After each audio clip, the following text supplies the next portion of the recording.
बैठक में सर्वसम्मति निर्णय लिया गया कि करणी सेना परिवार एवं समाज मिलकर हरदा में शांतिपूर्ण और लोकतांत्रिक तरीके से न्याय की मांग करेगा। 12 जुलाई 2025 को हरदा में 1 वर्ष पूर्व हुई हीरे की खरीद फरोख्त से जुड़ी धोखाधड़ी मामले में न्याय की मांग को लेकर करणी सेवा के कार्यकर्ता शांतिपूर्वक प्रदर्शन से चर्चा के लिए पहुंचे थे। कार्यकर्ताओं पर पुलिस द्वारा बलपूर्वक मारपीट की गई थी। 1 वर्ष पूर्व के बाद भी अभी तक नहीं हुई आरोपियों की नहीं चालान पेश किया गया। 21 दिसंबर के दिन लाखों की संख्या में करणी सेना के कार्यकर्ता और पदाधिकारी हरदा पहुंचकर पुलिस ने जिस तरह बलपूर्वक राजपूत छात्रावास में प्रवेश कर निर्दोष युवाओं पर बल का उपयोग किया था, इसका विरोध करेंगे। आज करणी सेना परिवार की प्रदेश स्तरीय बैठक थी, जिसमें सारे ही प्रदेश के और जिले के और तहसील के पदाधिकारी उपस्थित हुए थे।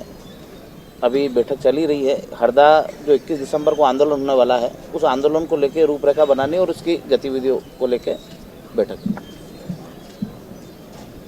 क्या कुछ करने वाले 31 दिसंबर को?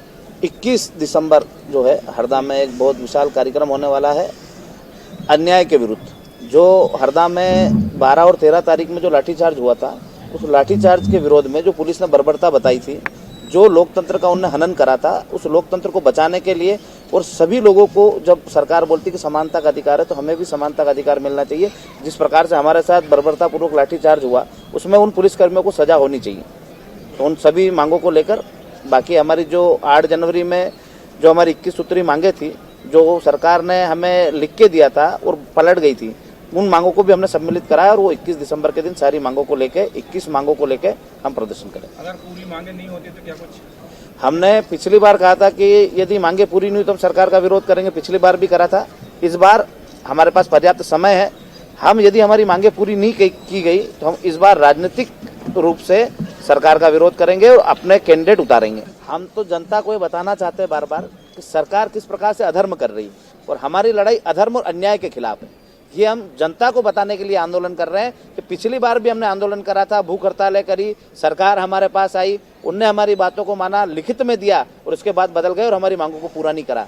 और आज फिर जब हमारे साथ अत्याचार हुआ है, अन्याय हुआ है, तो हमने फिर सरकार से गुहार लगाई कि जो हमारे साथ अत्याचार और अन्याय हो रहा है, जिस प्रकार से पुलिस निर्भरता पूर्वक लाठी डंडे बरसा रही है, हमारे कार्यकर्ताओं को मार रही है, हमारे ऊपर भी जान से मारने की कोशिश कर रही है, तो इनके ऊपर जो पुलिसकर्मी थे, इनके ऊपर कार्रवाई होनी थी। और प्रशासन और सरकार दोनों मिली हुई है। सरकार के कहने पे ही लाठीचार्ज हुआ है और सरकार इनको बचा रही है और बार बार हाथ पीछे ले लेती है कि हमारा इसमें कोई हस्तक्षेप नहीं है। यदि इस बार भी इनने हमारी बातों को नहीं माना, हमारे जो सार्वजनिक मुद्दे हैं, चाहे वो किसानों के हों, चाहे मजदूरों के हों, चाहे आउटसोर्स कर्मियों के हों, या चाहे आप पत्रकार बंधुओं के हों, आपके पत्रकारों की भी हमने मांगे रखी है। इसके अलावा पिछली बार भी हमने लड़ाई लड़ी थी आपके 8 जनवरी में कि पत्रकार बंधु है, उनको दबाने के लिए झूठे मुकदमे किए जाते हैं। तो बिना जांच के किसी भी पत्रकार बंधु पे मुकदमा नहीं होना चाहिए और यदि मुकदमा होता है तो उसकी जांच होनी चाहिए और बहाल होता है तो उस मुकदमे को उसी दिन समाप्त करना चाहिए। क्योंकि पत्रकार बंधु जो है वो इस देश की नींव है और उनको दबाने के लिए सरकार भी षड्यंत्र रचती है और आम लोग भी षड्यंत्र रचते हैं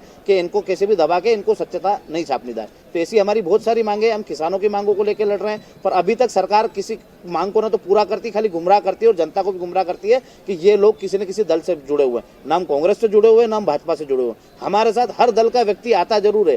कई बार आपके मीडिया बंधु ये गलती से बताते हैं या कोई प्रोजेक्ट होके बताते हैं कि ये कांग्रेस का आंदोलन है, ये भाजपा का आंदोलन है। हमारा आंदोलन कभी भाजपा कांग्रेस का नहीं रहता है। हाँ, हो सकता है उसमें कोई भाजपा का व्यक्ति भी हमारे साथ हो, कोई कांग्रेस का व्यक्ति भी हमारे साथ हो, पर वो हमारी लड़ाई को देख के हमारे साथ आता है, न कि किसी दल को देख के। हम दोनों दल के साथ नहीं है। आप भी इसको प्राथमिकता से छापे कि हमारी लड़ाई किसी दल से नहीं है, न किसी दल के लिए है। यदि हमारी बातों को नहीं माना गया, नहीं समझा गया, तो इस बार जनता का दल उतरेगा, किसानों का दल उतरेगा, जो किसानों और जनता की बात करेगा और उनको जिता के भी लाएंगे और उस प्रदेश में बदलाव करेंगे।